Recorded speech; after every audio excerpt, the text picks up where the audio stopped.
donde se encuentran las revelaciones y las visiones que Dios le dio a Daniel hace 2600 años.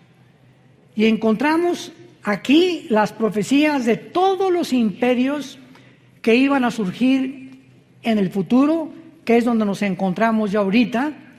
Aquí se encuentra todo lo que va a pasar en los tiempos que estamos atravesando, y aquí se describe claramente también el futuro de Israel, nación con la cual Dios ahorita la puso en la banca.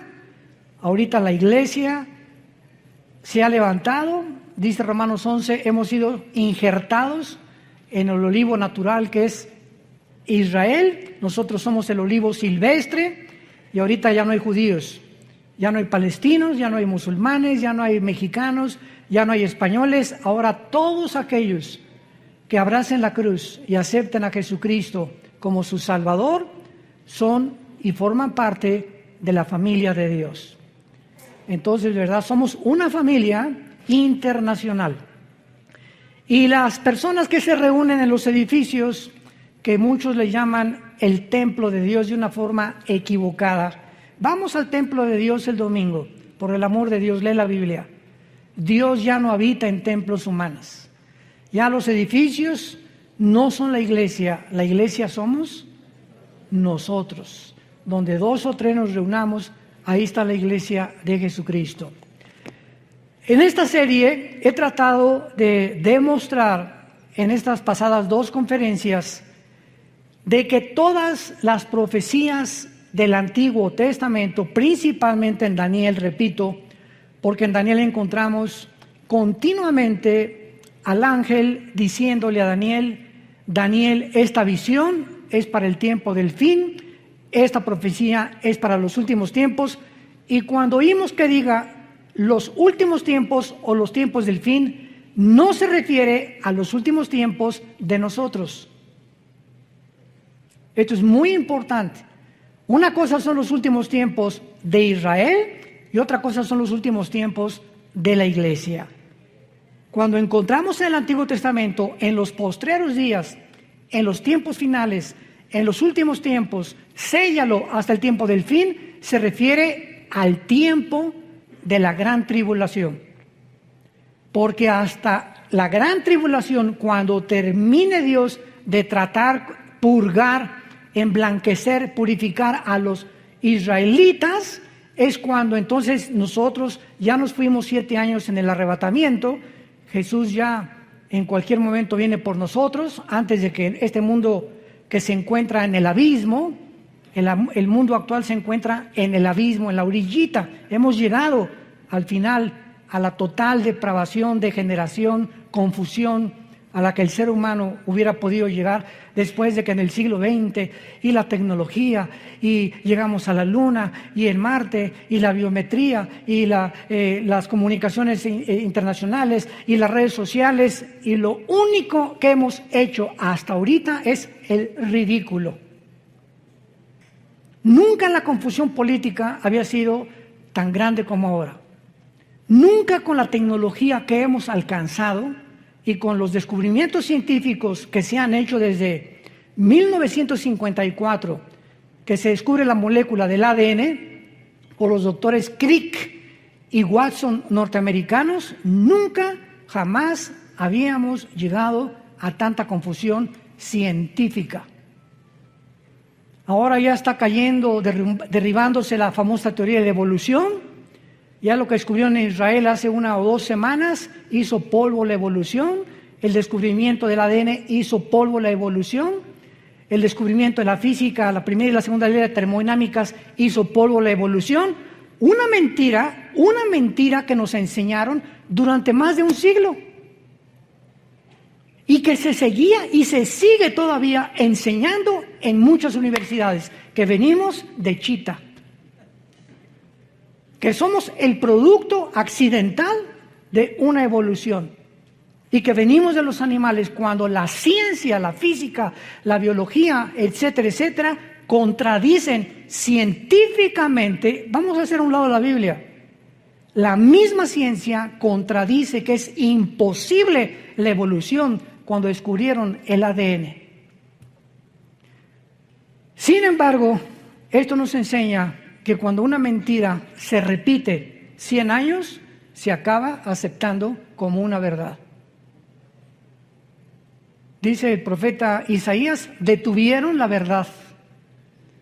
Y como el ser humano carece de iluminación para saber cuál es la verdad, el mundo tenía forzosamente que llegar al punto en donde nos encontramos. Nos encontramos en el abismo, donde las cosas no van a mejorar, las cosas van a ir de mal en peor.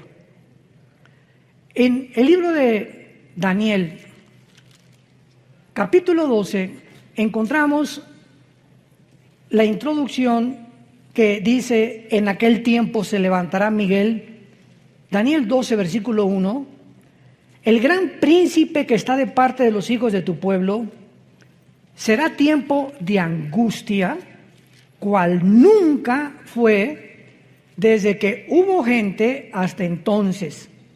Pero en aquel tiempo, ese es aquel tiempo que se repite otra vez en el versículo 1. ¿Ya lo vieron? Comienza diciendo, en aquel tiempo se va a levantar Miguel, el comandante en jefe de los ángeles de Dios, y habrá un tiempo de angustia, y en aquel tiempo será libertado tu pueblo. ¿De qué tiempo está hablando el ángel al profeta Daniel? Del tiempo de la gran tribulación. Y lo dice claramente. Será un tiempo que jamás lo hubo, cuando hubo gente hasta entonces. Y estas mismas palabras, Jesús las repite en Mateo 24, 21. Porque habrá gran tribulación como nunca el ser humano la ha visto jamás. Ni en el Holocausto judío, ni en la Primera Guerra Mundial, ni en la Revolución Bolchevique, ni en la Segunda Guerra Mundial, ni en la Guerra de Vietnam, ni en la Guerra de Corea, ni en los tsunamis que ha habido, ni terremotos. Lo que va a pasar sobre el mundo es algo inusitado que jamás en la historia se había visto. ¿Por qué? Bueno, cuando ya vamos al libro de Apocalipsis, vemos la respuesta. El abismo, que es donde se encuentran los demonios, que está en el centro de la tierra, el abismo, se va a abrir y van a salir del abismo millones de espíritus demoníacos para atormentar a los seres humanos mental y físicamente en los tiempos del anticristo. Al mismo tiempo que los demonios van a salir todos en libertad, imagínense abrirle las cárceles federales, las clases de máxima seguridad ahorita a todos los criminales del mundo. Imagínense lo que podría suceder. Pues esto sería como Disneylandia comparado con los demonios que van a salir. Agreguémosle que el anticristo va a tener poderes sobrenaturales, señales engañosas. El falso profeta va a hacer llover fuego del cielo. Y en ese tiempo los habitantes de este mundo van a creer realmente que son extraterrestres. Les van a adjudicar poderes de otros mundos. Y agreguémosle todavía que aparte de las señales y milagros y todo lo que está pasando, Satanás baja al mundo. Ahorita dice Efesios 2 del 1 al 3 que es el príncipe de la potestad del aire. Ahorita Satanás opera en el aire con las ondas de comunicación, con el espectro electromagnético, con todo lo que es el magnetismo, la energía. Desde ahí, ahorita está él controlando radios, programas, televisión, medios de comunicación, etcétera, etcétera, para hacernos creer lo que oímos en la mayor parte de los medios de comunicación. Pero Satanás no baja solo al mundo, lo acompañan los ángeles caídos. Entonces el mundo se convierte en la habitación de demonios, de señales, de milagros mentirosos y de Satanás con sus ángeles caídos que, repito, creerán que serán extraterrestres. Porque los ángeles tienen forma humana cuando se manifiestan en el mundo. Dice en 2 Corintios que Satanás se disfraza de ángel de luz. Esto es a lo que se refiere hace 2600 años, el ángel que le da estas palabras al profeta Daniel. Y vemos nosotros, aparte de todo esto, ¿verdad?, que la Biblia continúa explicándole a Daniel en el versículo 2, y muchos de los que duermen en el polvo de la tierra, o sea, en el tiempo de la tribulación, serán despertados, o sea, va a haber una resurrección. Unos para vida eterna y otros para vergüenza y confusión perpetua. Damas y caballeros, santos de Dios, no todos vamos a resucitar al mismo tiempo. Pongan mucha atención. No todos vamos a resucitar al mismo tiempo. Va a haber la primera resurrección que Cristo menciona en Juan capítulo 5, y muchos serán despertados para vida eterna y otros para condenación eterna. Muy bien. En lo que se llama la primera resurrección están involucrados los santos del Antiguo Testamento y nosotros, los santos de la iglesia. Y la otra resurrección para condenación se encuentra hasta Apocalipsis 20, del 11 al 15, que se llama el juicio del gran trono blanco, donde van a resucitar los incrédulos o todos aquellos que rechazaron las leyes y los mandamientos de Dios. Pero vayamos a ver por qué decimos que hay un orden en la resurrección, porque Dios es un Dios de orden. Vayamos a la primera carta a los Corintios, capítulo 15, y veamos con muchísimo cuidado de qué forma el apóstol Pablo describe este orden de la resurrección que iremos desarrollando a continuación. 1 Corintios 15, versículo 20 en adelante. Mas ahora Cristo ha resucitado de los muertos, primicias. Esta palabra, apúntalo en tu Biblia, es primeros frutos. Primeros frutos. Es la palabra griega aparche, como suena aparche, que se refiere a la fiesta de los primeros frutos de Israel. Acuérdate que primero era la Pascua, después venía los panes sin levadura, después venía los primeros frutos y después vino Pentecostés. Y quedan 3 fiestas para poder terminar el plan de Dios. Entonces, cuando el apóstol Pablo dice que Cristo es el que cumplió la fiesta de los primeros frutos, porque Jesucristo es el primero en toda la historia del ser humano que resucitó sin volver a morir. Cuando Dios resucitó a Lázaro, volvió a morir.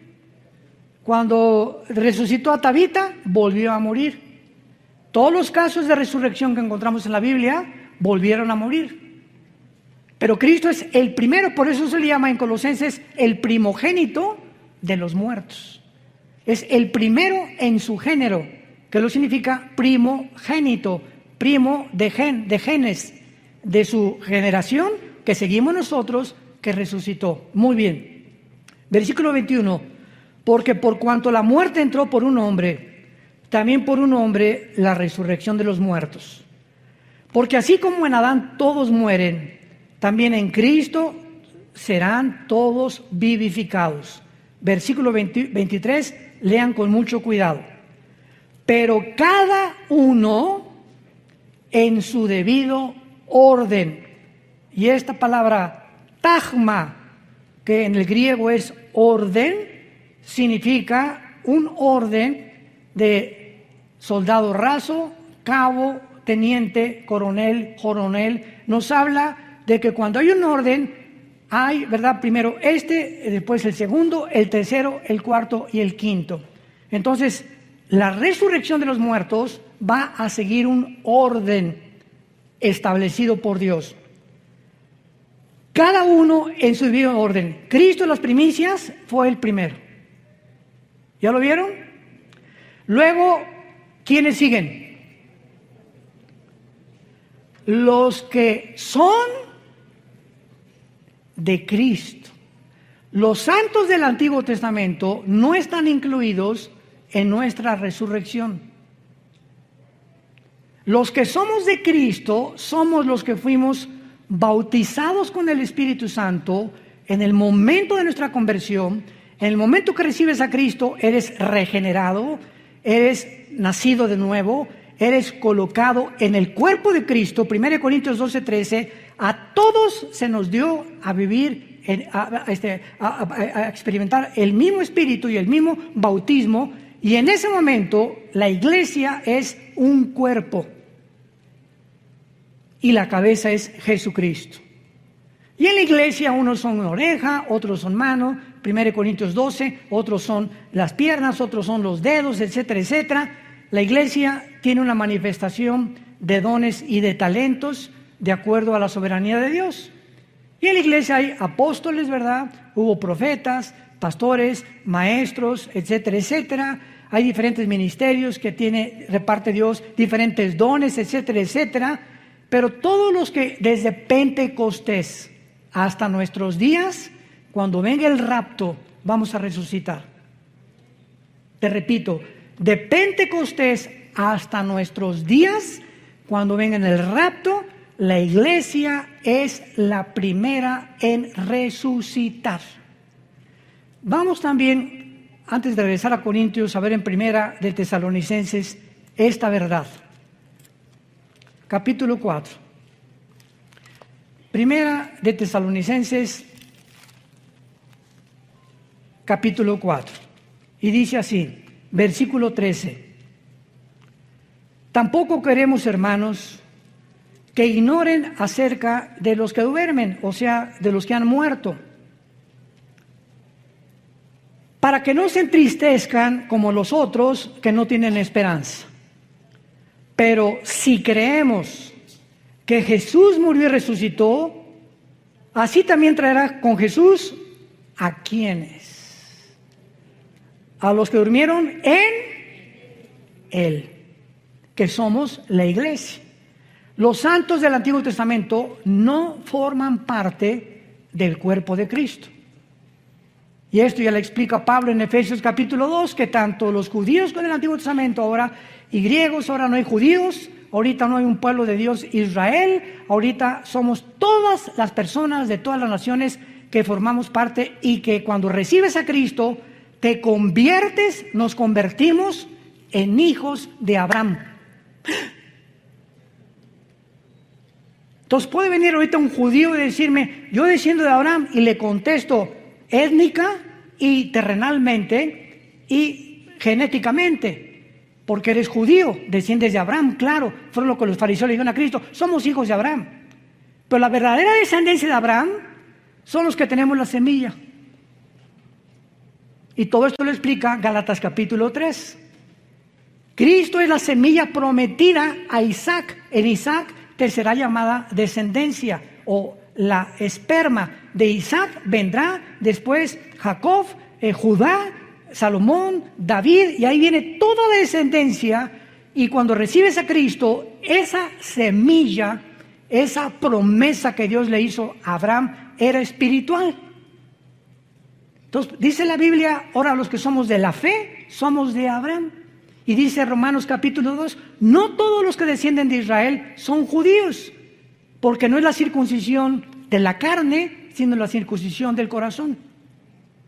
Tú a lo mejor no eres circuncidado porque era el pacto, era una señal del pacto de Israel, pero si tienes a Cristo, formas parte del pueblo de Dios.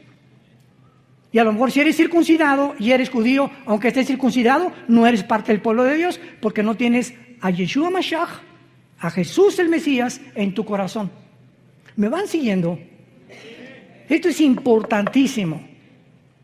Entonces por eso es ridículo, ¿verdad?, que haya cristianos que se ponen la kipá. Y a una iglesia mesiánica ahora, ¿verdad? Gracias a Dios que hay judíos que se están convirtiendo. Pero eso que nosotros queramos hacernos judíos y ya lo somos. Ya lo somos. ¿Por qué? Por la semilla de Abraham, porque tenemos a Cristo. No tenemos que adoptar lo que ellos hicieron. Ellos tienen el judaísmo. Eso es importantísimo para la iglesia. Porque hay un movimiento tremendo, ¿verdad?, de cristianos que se quieren hacer judíos. ¿Para qué? Estás mejor así de tlaxcalteca. No niegues tus raíces. Muy bien. Entonces vemos nosotros que en Daniel 12, versículo 2, dice la Biblia que los judíos, desde Adán hasta Pentecostés, que nació la iglesia, hasta Hechos capítulo 2, la iglesia nació cuando el Espíritu Santo bajó en Pentecostés y formó la iglesia, el cuerpo de Cristo, que se llama un nuevo hombre. Y dice la Biblia en 2 Corintios 5, el que está en Cristo, nueva. O sea, esta nueva creación no existía. Cuando Dios descansó en Génesis capítulo 2, el séptimo día, ¿qué significa? ¿Que Dios se acostó en una hamaca? No, que Dios dejó ya de crear nada nuevo, todo conforme a su semilla, ardillas, hipopótamos, ballenas, todo, ¿verdad? Todo ya lo dejó Dios como lo había hecho. No volvió a crear nada. Pero cuando llega el momento de la iglesia, Dios hace una nueva creación, que somos nosotros.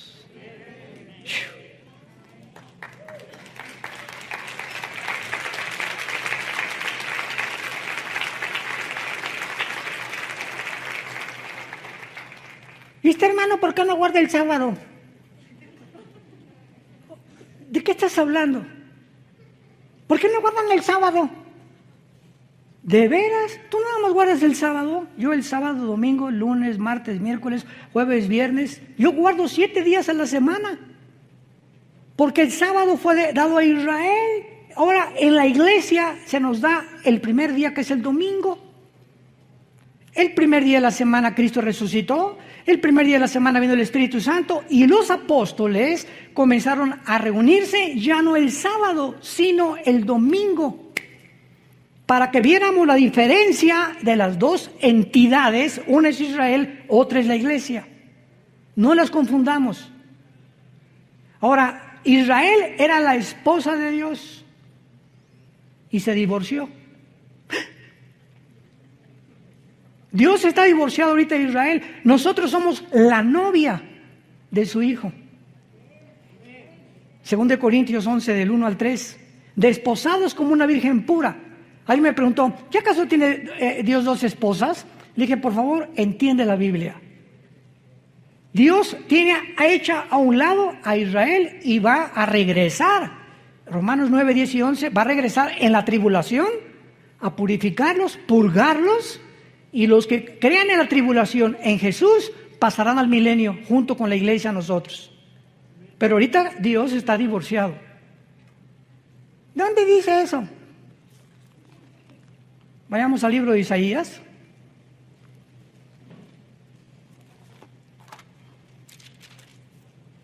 Capítulo 50.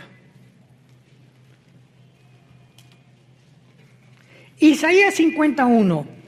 Así dijo Jehová, ¿qué es de la carta de divorcio? La palabra que se escribió es repudio en el hebreo y en el griego es shorin, que significa separación o divorcio.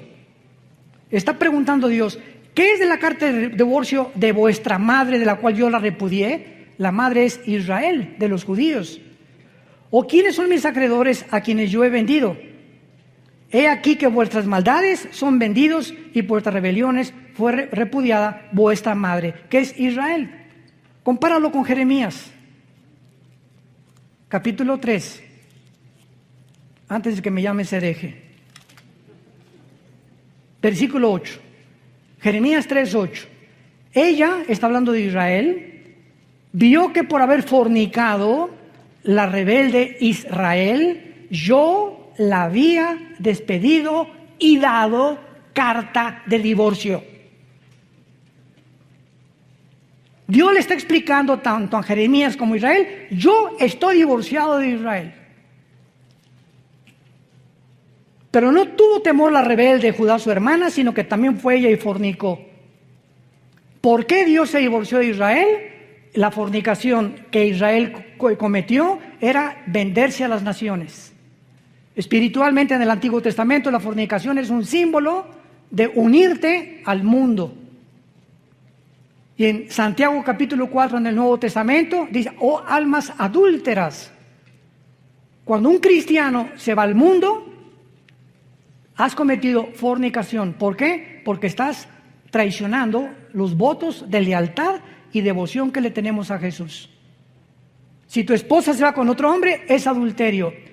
Y el adulterio es la única causal y el abandono de hogar en el Nuevo Testamento para poder divorciarte. 1 Corintios capítulo 7. Las mismas causales por las cuales Dios se divorció de Israel le pertenecen a la iglesia. Dios se divorcia de Israel espiritualmente y en el Nuevo Testamento el divorcio físico, visible, terrenal es si tu esposa se va con otro o tu esposo se va con otro. Es la única causal, no hay otra causal más que el divorcio y el abandono de hogar. Que te diga a tu esposo, adiós, dile, adiós gavilán pollero. Bye bye, que Dios te bendiga. Y quién sabe si lo bendiga, ¿verdad? Bueno, entonces, esto es importante, ¿verdad? El Dios del Antiguo Testamento está divorciado y ahora nosotros, la iglesia, que somos un nuevo cuerpo, somos una novia de su Hijo Jesucristo. Qué grande demostración que la iglesia e Israel son dos entidades completamente diferentes. Porque hay enseñanzas cristianas donde mezclan y dicen, no, ya Dios acabó con Israel, ya no hay, la iglesia tomó su lugar, etcétera, etcétera. Y esto no lo enseña la Biblia. Dios le dice a Israel, adiós, ahí nos vemos. Y Jesucristo dijo en Jerusalén, cuando lo iban a crucificar, el domingo de Ramos, Baruch Hashem Adonai Elohim. Bendito me dirán el que viene en el nombre del Señor, hasta que Jesucristo regrese.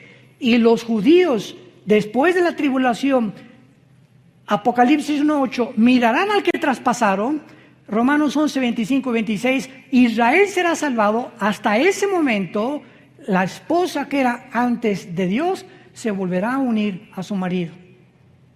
Y seremos una sola entidad en el tiempo del milenio. Entonces, Dios no se ha olvidado de la esposa despreciada. Si esa esposa regresa y le pide perdón a Dios y reconocen a su hijo como el Mesías, Dios vuelve a renovar sus votos por el pacto que hizo con Abraham. ¿Ven qué importante es entender la Biblia sistemáticamente para no caer en herejías y en tonterías y ya se acabó con la iglesia, con Israel, ya no tiene para nada, ¿verdad? Claro que ahorita no tiene absolutamente nada. Cuando crucificaron a Cristo, dijo, ¿verdad? Dijeron los judíos, la sangre sea sobre nuestras cabezas. Y en ese momento la maldición vino sobre Israel, que se encuentra todavía esta maldición en Israel. Menos en los judíos que han aceptado a Jesucristo como el Mesías y que forman parte de la iglesia. Pero en el año 70 después de Cristo llegaron los romanos, encabezados por Tito, el general romano, hijo del emperador Vespasiano, y arrasaron Jerusalén y no dejaron piedra sobre piedra. Y desde el año 70 hasta 1948, Israel no tenía templo, no tenía nación, no tenía absolutamente nada. Regresaron en el 48 para despertar, para resucitar nacionalmente, porque la Biblia habla de dos regresos de Israel. Ya regresaron nacionalmente, regresarán espiritualmente en la gran tribulación. Entonces no es hasta que se conviertan, Ezequiel 37, la visión de los huesos secos, ¿se acuerdan? Que Ezequiel le dio es una visión de los huesos que es Israel, y lo dice, los huesos son mi casa. Y ahorita se están juntando los tendones con los huesos hasta que se forme el cuerpo que es Israel, cuando Jesucristo regrese junto con nosotros para reinar con ellos en el milenio. Regresamos a 1 Corintios. Entonces vemos que la primera resurrección le pertenece a la iglesia, a los que somos del cuerpo de Jesucristo. Y después dice claramente, en este orden, el apóstol Pablo, los que son de Cristo en su venida, luego el fin cuando entregue el reino de Dios y Padre. Muy bien. La resurrección, viene Cristo mañana, supongamos, o la semana que entra, desaparecemos millones de personas. Yo pienso sinceramente que somos la generación que no va a gustar la muerte, que somos la generación que no vamos a saber lo que es morir. De repente las noticias se congestionarán, los medios de comunicación, aviones que van a caer porque el piloto desaparecieron, accidentes de tránsito, todos los niños menores de edad desaparecerán del planeta, siendo ya de padres incrédulos o no padres incrédulos. Los niños son de Dios. Dejen que los niños se acerquen a mí. No dijo Jesús, nada más los cristianos, o nada más los judíos, no. Que se acerquen todos los niños. Son míos los niños. Pertenecen de una forma misteriosa y espiritual a Jesucristo. Y entonces van a pasar 7 años de tribulación, y cuando termine la tribulación resucitan todos los santos desde Adán hasta la cruz. Y después en el milenio va a haber otra resurrección. Porque cuando Cristo venga, hagan de cuenta que entramos ya al milenio, resucitados nosotros con cuerpos resucitados, bajamos del cielo con Cristo con cuerpos glorificados ya. Pero cuando venga Cristo, dice Zacarías capítulo 13, versículo 8, que una tercera parte va a sobrevivir la tercera guerra mundial. Una tercera parte sobrevivirá la guerra del Armagedón. Y esta tercera parte que sobreviva, va a haber, Mateo 25, un juicio de los cabritos y de las ovejas. Y Dios va a juzgar a los cabritos y a las ovejas. Las ovejas son las que siguieron a Jesús en la tribulación. Los cabritos, los que le rechazaron, serán condenados. Y los sobrevivientes cristianos de la tribulación van a pasar al milenio. Los que se convirtieron en la tribulación y se salvaron de la muerte del anticristo. Pero esas personas que entran al milenio tienen que morir, ¿verdad? Porque está establecido Romanos 9 que los hombres muramos una sola vez y después el juicio.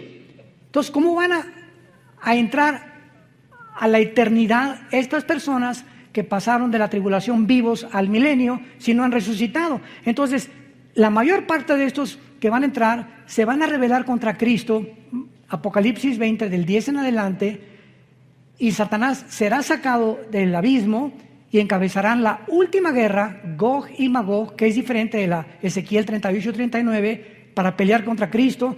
Y los que se hayan convertido en milenio resucitarán para entrar a la nueva Jerusalén.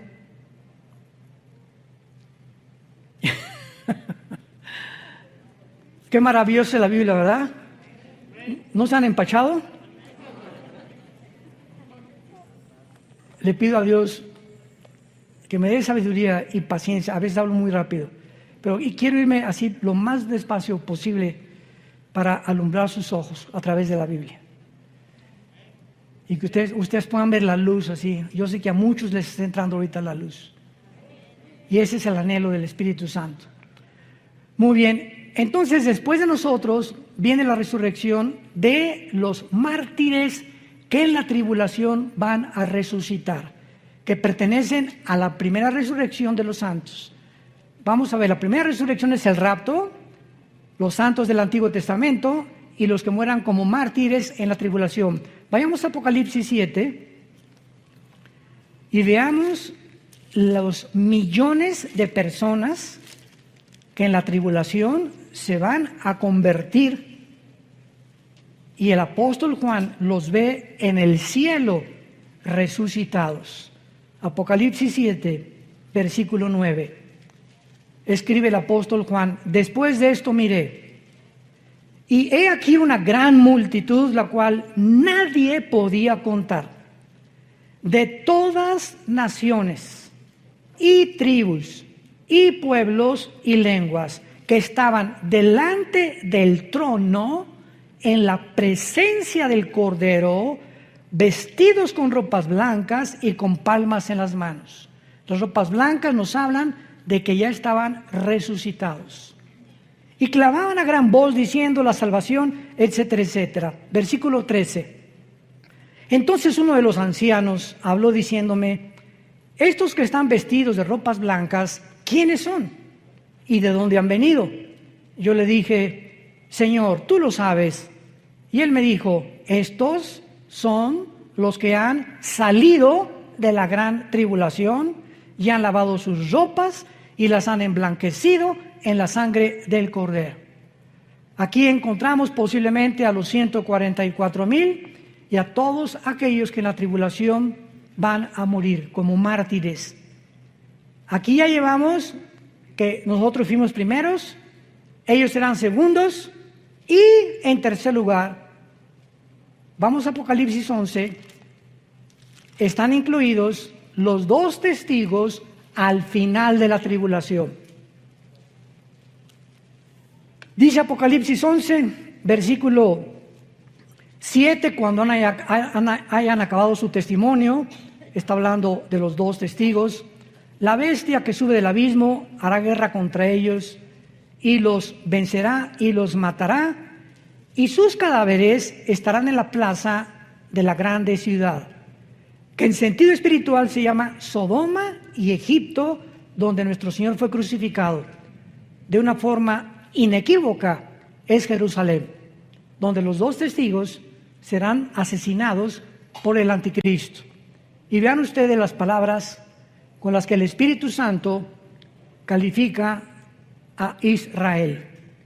Israel se convertirá como Egipto, que es el símbolo del mundo, y como Sodoma, que es el símbolo de la depravación moral. Y no es coincidencia que Tel Aviv, la ciudad ahora de Israel, se esté considerando la capital mundial del movimiento gay. Tel Aviv es ya la capital del movimiento gay en el mundo. Y hay cantidad de cristianos evangelizando a todos estos hombres y mujeres que necesitan a Jesús. Porque Jesús murió por todos aquellos, por más pecador que tú seas, Cristo te ama. Pero Él te pide que te arrepientas de tus pecados y que entiendas que los géneros no se pueden tergiversar ni pervertir. Solamente hay 2 géneros, varón y hembra, nada más. Esta semana, el gobierno americano acaba de declarar que en todos los pasaportes nuevos de Estados Unidos se incluya el tercer género. En todos los pasaportes, desde esta semana, americanos, norteamericanos, viene incluido el tercer género. Si tú le quieres poner otra cosa. No nos vamos a profundizar en eso. Y entonces van a ser asesinados, versículo 9, y los de los pueblos, tribus, lenguas y naciones verán sus cadáveres por 3 días y medio y no permitirán que sean sepultados. Los moradores de la tierra se regocijarán, se alegrarán y enviarán regalos unos a otros, porque estos 2 profetas habían atormentado a los moradores de la tierra. Me detengo aquí. ¿Por qué el mundo ahorita se ha vuelto contra nosotros? ¿Por qué? Porque se sienten atormentados con la predicación del Evangelio de Cristo. En lugar de que sientan una medicina y un aliento, yo cuando oí el Evangelio dije, Dios mío, esto es lo que yo estaba esperando toda mi vida. Hay personas que se molestan. Y ahora tú no puedes predicar esto. La iglesia es un hospital para todo tipo de personas, lesbianas, transgénero, homosexuales, borrachos, parranderos y jugadores. Esto es la iglesia. Le abrimos la puerta a todos para que podamos ser sanados de la condición en la que el mundo tal vez nos empujó a ser. Cualquiera de ustedes que oiga mi testimonio no lo vas a creer. No lo vas a creer lo que yo era antes de venir a Jesús hace 46 años. Este año cumplo 46 años, no de edad, de cristiano. Y 43 años cumplo este año de predicar la palabra de Dios. A los 3 años de convertido comencé a predicar en la sierra a los indígenas de Oaxaca y de Guerrero. Tuve 3 años en la sierra, durmiendo en pisos de adobe, tapándome con periódicos. Mi cojín era un ladrillo envuelto en periódicos, así que si realmente alguien ha vivido la pobreza, he sido yo. Pero antes de eso, tú no te imaginas lo que yo era. Ni quiero, creo que en internet está algo de mi testimonio. Pero Juan Charrasqueado se quedaba chiquito. Pero lo que nos interesa es lo siguiente, y dice el versículo 11, pero después de 3 días y medio, entró en ellos el Espíritu de vida, enviado por Dios, se levantaron sobre sus pies y gran temor cayó sobre los que los vieron. O sea, los 2 testigos son el último fruto de la resurrección. Entonces, la iglesia, el rapto, todos los mártires a la mitad de la tribulación y los 2 testigos al final. Y cuando Cristo venga, en cuarto lugar, los santos del Antiguo Testamento. Este es el orden que Dios ha establecido. Es un orden y no importa el tiempo que los del Antiguo Testamento van a resucitar después de la tribulación, nosotros primero, etcétera, etcétera, pertenecemos a lo que se llama la primera resurrección, que está dividida en diferentes tiempos. Y la otra, la única en la que tú vas a resucitar, si tú no tienes a Cristo, será al final del milenio.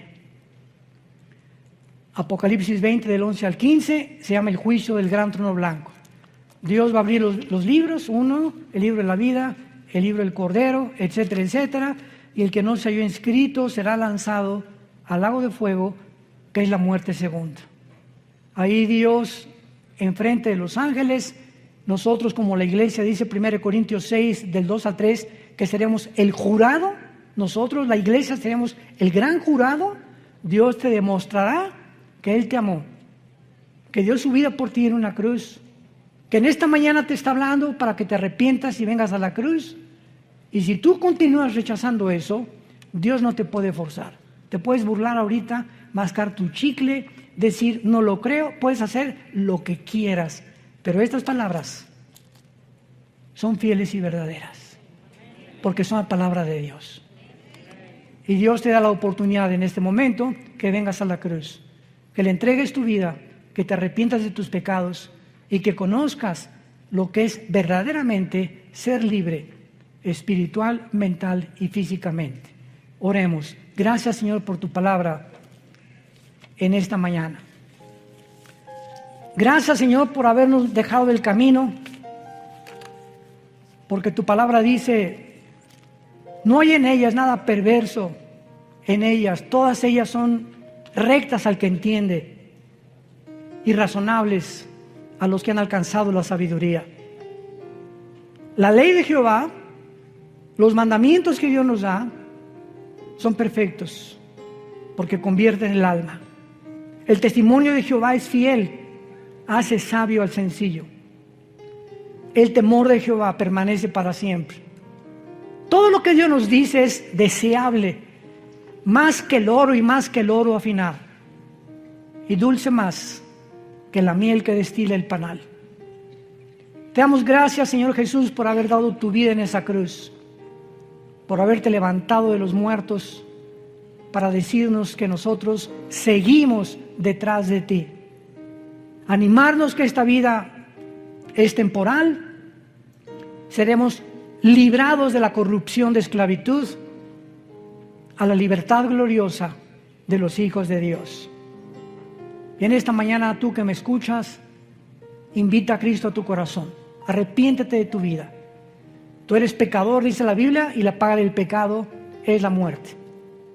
Mas Dios muestra su amor para con tu vida en que, siendo pecador, así como estás de sucio, de sucia, Jesús murió por ti para limpiarte y lavarte con su sangre preciosa y decirte que nunca te va a volver a dejar ni abandonar, y el día que tú mueras, morirás en paz, porque morirás con la seguridad que en esta mañana el Espíritu Santo te dará tu corazón. Si alguien quiere en esta mañana invitar a Cristo, ustedes que nos ven por la televisión, dile estas palabras: Señor, te pido perdón por mis pecados.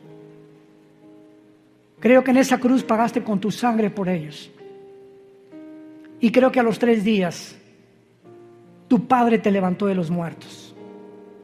Y como creo que vives, te pido en este instante que entres a mi corazón como mi Señor y mi Salvador. Señor Jesús, gracias por tan grande amor y por darme la vida eterna y la absoluta seguridad y certeza que cuando yo muera, moriré en paz, porque sé que me estarás esperando para gozarme la otra vida, que mi fe no fue en balde y que tus promesas fueron fieles y verdaderas. En el nombre de Jesús. Amén.